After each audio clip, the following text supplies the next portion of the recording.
Story Instagram. Ini juga kayak gitu. Dan tiba-tiba HP yang datang dari Bigetron Red Villains kali ini menembak ke arah tim Secret yang ada di bagian papan bawah dan berhasil mendapatkan satu pemain dari tim Secret. Tumbang menjadi poin pertama untuk Red Villains. Well, this is it. Ini pastinya menjadi boostingan mental juga untuk mereka semuanya. Apalagi mendapatkan korban selanjutnya dari tim Secret. Dan nampaknya ini akan menjadi confirm elimination yang cukup nyaman untuk diamankan oleh tim Bigetron Red Villains sendiri. Karena memang udah mission impossible banget. Dan dengan begitu ditinggalkan begitu saja dua punggawa dari tim Secret tersisa. Lagi dan lagi. Ini tim Secret terpuruk banget cuy. Ya ini mereka kayaknya belum dapetin momentum untuk mereka bisa bounce back. Tapi kayaknya bakal dipotong lagi rotasinya. Ada satu pemain dari Red Villains tadi dan menembak dari bagian tengah semua batu. Bahkan Kid tumbang di tangan seorang Satar Alan, pemain yang berlabel SEA Games Vietnam 2022.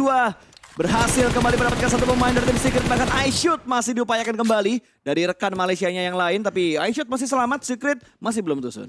Sulit, begitu sulit ya perjalanannya. Tetapi Yudo Alliance ternyata setelah mendengar huru-hara yang terjadi antara Secret dan juga Bigetron Red Villains, mereka mendapatkan satu knockdown menuju ke arah tim BTR. Tetapi awareness dari pemain-pemain dari tim BTR yang lainnya juga pasti sudah meningkat pesat. Dan pastinya masih ada Genforce juga di belakang dari seorang Yuhai untuk bisa menyelamatkan Yuhai. Satar harus hati-hati. Sudah ada granat tapi nampaknya granatnya juga tidak mengarah ke badan Satar. Betul, Satar udah melipir tadi ke bagian kiri dari batunya. Sementara lemparan granat dari Syamil menuju ke bagian kiri dari arah dia tadi. Tapi masih ada percobaan tembakan dari seorang Kenny dan berhasil mendapatkan Ryzen. 2 tumbang, 1 terrevive namun masih belum ada threat knock dari Bigetron ke arah tim Yudo. Aduh, apalagi posisi Ryzen itu cukup jauh di push kali ini. Tetapi masih ada threat knock terjadi. Kenny pun tumbang kali ini di tanah. Sementara itu adik Luke yang sudah mengetahui posisi dari tim Bigetron Red Villains. Itu on point banget granatnya. 2 pemain langsung tumbang dari Bigetron Red Villains. Dan BTR harus tereliminasi menjadi tim yang pertama. Oh Lord, no. Selamat datang di lobby. Kalau kata pegawainya seperti itu guys. Ini bad move banget dari Bigetron sih. At least 3 eliminasi sih. Bahkan udah bunyi au-au gue barusan karena dari Alter Ego mereka tumbang satu pemain dari tim ODBD. Berhasil mendapatkan 2 pemain dari tim Alter Ego, Okta dan juga Potato tumbang begitu saja. Tidak ada threat knock di antara fight ini. Dan DBD mengontrol dengan sangat detail barisan-barisan bagian bibir sungainya. Tidak membiarkan siapapun lewat dengan mudah dan tidak dengan DBS tapi S12K juga boleh. Nah ini nih lagi ada sekte baru juga nih. Tim DBS atau tim S12K. Kalau misalnya teman kita Eldoge kayaknya tim S12K ya. Betul. Tapi teman-teman yang lain warganet kita kayaknya banyak juga yang menjadi tim DBS. Kayaknya sekarang lu dengan best performance dalam satu hari 70 sekian poin, gue lupa lebih tepat angkanya berapa, tapi dia dalam satu hari sempat mendapatkan 70-an poin. Itu yang paling banyak sejauh ini dalam satu hari, Don. Gitu ya, apalagi dengan posisi mereka kali ini di posisi 3, mereka pengen banget untuk crawling up. 75 ya, untuk crawling up bisa mengamankan posisi 1 dari leaderboard. Tapi di sisi yang lainnya ternyata The Last Man Standing dari tim Secret bertemu dengan pemain dari Genesis dan mereka harus pulang. Ini dia yang tadi kita sempat mention ya. Tim Secret walaupun tidak pulang menjadi tim yang pertama, tetapi mereka pulang dengan tangan hampa gitu. Betul, tapi ngomong-ngomongin Genesis Don, ini Genesis lagi dalam best performance mereka sih menurut gue. Ini jauh banget poin yang mereka dapatkan di minggu kedua dengan apa yang mereka dapatkan di minggu pertama itu jauh banget. Minggu pertama mereka cuma dapetin 46 poin dan sekarang mereka ada di peringkat ke berapa itu? Peringkat ke 11 dengan total udah kurang lebih 100 poin mereka dapetin. Itu aja dari segi total poinnya udah lebih banyak dari minggu pertama. Tapi emang sih Genesis itu paling kelihatan menurut gua ya, apa performa mereka itu meningkat banget apalagi dengan 3 eliminasi poin dan mereka mau lebih. Mereka sudah mendapatkan eliminasi poin mereka yang keempat untuk sementara waktu. Tetapi ngomong-ngomong poin, ada poin pakai V yang lain, yaitu Voin kali ini di luar sana bertemu juga dengan tim RRQ. Ternyata Nerpeko dan juga Vampire yang mengapit tim Voin dan Voin harus pulang ke lobby. Ya, selamat datang di lobby untuk Voin kali ini dan sekarang tinggal 13 tim yang tersisa. Bisakah tim-tim Indonesia yang tersisa mendapatkan WBC untuk di game yang pertama? Dan tembakan datang dari Bumi Sport kali ini menuju ke arah tim Yudo dan Flux dipulangkan ke arah lobby. Boom, akhirnya memecah kebuntuan poin mereka. 3 total poin elim mereka kumpulkan saat ini, tapi berbeda dari RRQ karena ada threat akan terjadi di mana satu anggota RRQ tumbang kali ini. Namun FaZe Clan juga sudah mulai berburu poin untuk membalap ke arah peringkat pertama, tapi FaZe Clan tumbang dua pemain mereka dan hanya menyisakan satu, Don. Iya, Vin Torres kalau nggak salah tadi sebagai the last man standing dari tim FaZe Clan.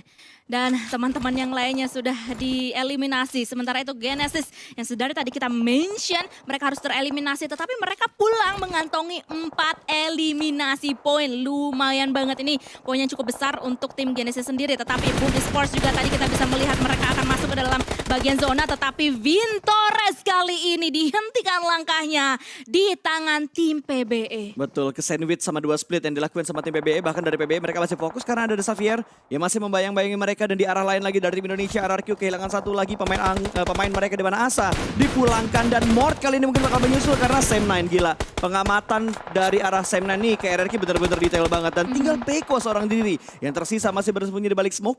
Dan ada beberapa obstacle yang dia manfaatkan, tapi Mika sedikit demi sedikit juga bisa melihat ke arah RRQ ternyata.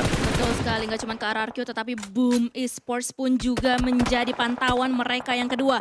Ini sudah mulai chaos di bagian-bagian pinggiran zona, apalagi mereka juga harus bergerak sekarang juga. Sam9 berada di bagian atas, sudah bisa melockdown posisi dua penggawa dari tim RRQ. Nerpeko kali ini sedang menguasai revive dan akhirnya bisa di-revive, tetapi sudah di-spray terlebih dahulu oleh seorang Lung dan satu lagi Mort. Lagi-lagi tumbang untuk kesekian kalinya. Iya betul, tinggal Peko seorang diri bakal berjuang. Granat sudah mulai dimasak, bakal dilemparkan menuju ke arah Long kali ini. Apakah Peko bisa mendapatkan Long? Meletup balon hijau dan berhasil. Tapi masih ada dua pemain dari Sam9 yang ada di bagian high ground, membuat Peko gak bisa berkutik. RRQ dipulangkan ke arah lobby, berkurang kembali wakil dari Indonesia. Tinggal dua tim Indonesia yang bakal berjuang, Boom dan juga pemain dari tim Alter Ego yang menyisakan satu pemain. Iya, tetapi tereliminasinya tim RRQ, mereka memberikan impact yang luar biasa ke arah tim Sam9. Iya. Dengan begitu posisi mereka tidak ideal banget dan bisa banget disisirin oleh tim Vampire yang berada di bawah sana.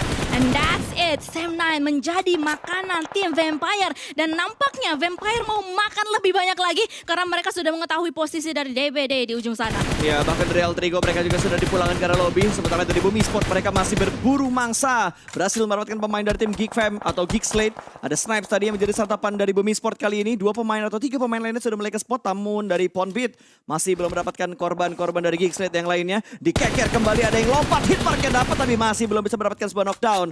Dan Boom kayaknya bakal nungguin sampai zona berikutnya ke pop up. Ini Boom Esports ini definisi diam-diam menghanyutkan kecil-kecil cabai rawit ya. Wow. Mereka nggak kelihatan dari tadi udah mengantongi 7 eliminasi poin. Betul. Ini adalah eliminasi poin terbesar sementara waktu dibandingkan dengan tim-tim yang lain. Betul. Apakah tim lain akan bisa menyusul? Karena nampaknya Vampire bertemu dengan DBD. Nggak cuma DBD tetapi Geek Slate pun juga menghimpit posisi dari tim Vampire. Beberapa utility sudah mulai dilontarkan maksud gua dari tangan Demgood, tetapi masih belum terlalu on point. Betul, granat terakhir tadi yang dilemparkan menuju ke arah Vampire masih belum bisa mendapatkan knockdown ataupun poin ke arah tim Geek Slate yang tadi sudah diupayakan oleh seorang Demgod. Tapi Mika melihat satu cacing yang sedang melakukan proning, Nusi disantap begitu saja. Satu lagi ter-take down, bahkan Raven Cloud terlihat di balik sebuah pohon namun masih belum bisa mendapatkan korban yang kedua. Ada yang dekat, ini lagi DBS Super League bakal dimainkan oleh seorang Mika. Through the grace dari seorang Tony K masih belum bisa mendapatkan Mika masih bisa licin banget. Ya ampun Mika, itu dari arah belakang sampai ke pohon dia selamat. Aduh,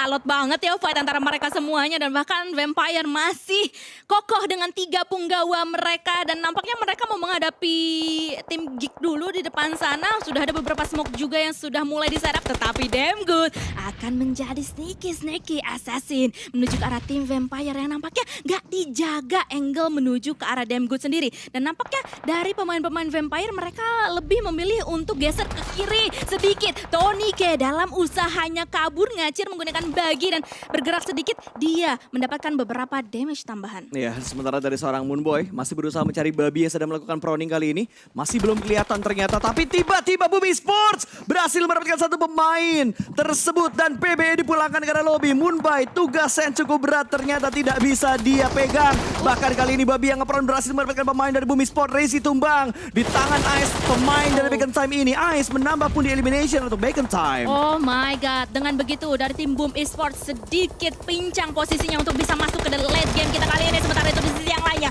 akhirnya Geek Slate juga sudah mulai melumpuhkan pemain-pemain dari tim Vampire. Gak cuma ke arah Vampire tetapi Bacon Time juga menjadi mangsa mereka selanjutnya. Tony K sudah mengetahui posisi ini tidak baik-baik saja dan mereka atau dia mau kabur. Tetapi kali ini Boom Esports bakal langsung aja di rush menuju menuju ke arah mereka. Defensive area mereka akan di-rush oleh tim Geekslate. Wow, ini bentar. Geek gak sadar ada Keymain sedang melakukan sebuah proning dan Geek berfokus menuju ke arah pemain-pemain dari Beacon Time. Bahkan Keymain, sebuah trigger disiplin yang benar-benar baik. Dia tidak menembak, dia hanya bersabar menunggu momentum karena di kanan dia ada lawan, di kiri dia ada lawan, tapi Blue Zone juga menjadi lawan untuk seorang Keymain. Healing segera dia lakukan, tapi fight terjadi di bagian kanan dan kiri. Beacon Time sudah mulai naik ke bagian atas kali ini, mencoba di grup, tapi nice try untuk Boom Esports yang harus berpuas diri di peringkat keempat. Yes. Empat. Empat. Gue kira 5 loh. 4 karena tadi DBD udah pulang Betul. duluan ya. Dan nampaknya kita akan melihat fight terakhir antara Geekslate, Beacon Time dan juga tim Vampire. Kali ini Beacon Time nampaknya lagi on fire banget. Mereka kehilangan satu punggawa dalam keadaan knockdown, tetapi masih bisa diselamatkan. Tetapi tidak dengan seorang pemain yang lainnya. 3 touch pun tumbang di tangan Demgod sebagai the last man standing dari Geekslate yang masih bisa bertahan. Betul. Tugas yang berat kali ini. Tadi Keymain, sekarang Demgod. Pemain terakhir dari Geekslate yang tertahan dan harus menghadapi 2 pemain atau 2 tim dari Thailand. Ada Beacon Time dan juga Vampire di mana dua-duanya masih cukup banyak player aktifnya. Beacon Time masih punya 3, Vampire masih punya 2. Dan ini udah mulai ngelihat, tapi Demgod terlihat terlebih dahulu dan ini dia top 2 datang ke arah tim Thailand. Well, welcome back di PMSL Thailand. Ya. aduh, lagi-lagi dan lagi ya. Tetapi kita akan lihat keseruan terakhir kita kali ini 3 versus 2 situation antara tim Beacon Time dan juga Vampire. Dan nampaknya ya Vampire nih bener-bener gimana apalah ya coy Vampire ini coy. Dari tadi kita bisa melihat gimana mereka dihimpit berbagai tim. Masih bisa bertahan sampai top 2 bahkan. Betul, dan udah gemes kayaknya satunya bakal langsung bangkit, tapi Ice kembali lagi bisa mengontrol kondisinya dengan sangat baik dan chicken dinnernya.